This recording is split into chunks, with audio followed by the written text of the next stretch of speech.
श्री कृष्णा दोस्तों, राधे राधे सभी को। एक बेटी विवाह गीत सुनाने जा रही हूँ, कैसे लगेगा कमेंट में बताना।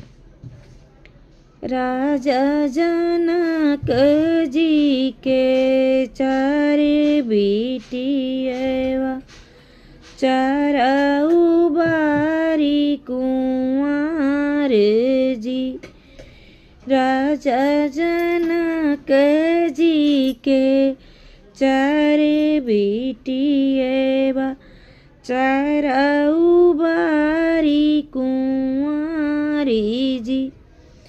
एक कबिया है हाई लंका के रावण, दूसरी गोकुलवा के कान्हा जी।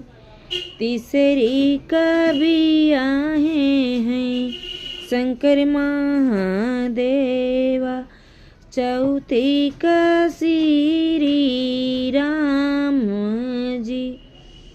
अरे चौथी का श्री राम जी।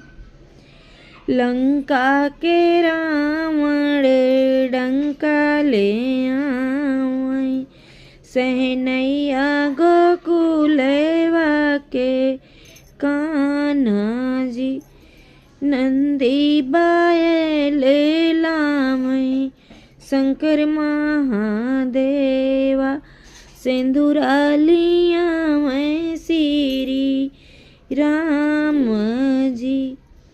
लंका के रावण डंका ले आई, सहनैया गोकुलवा के कान्हा जी। नंदी बायल लामई शंकर महादेवा, सिंदूरा लिया मैं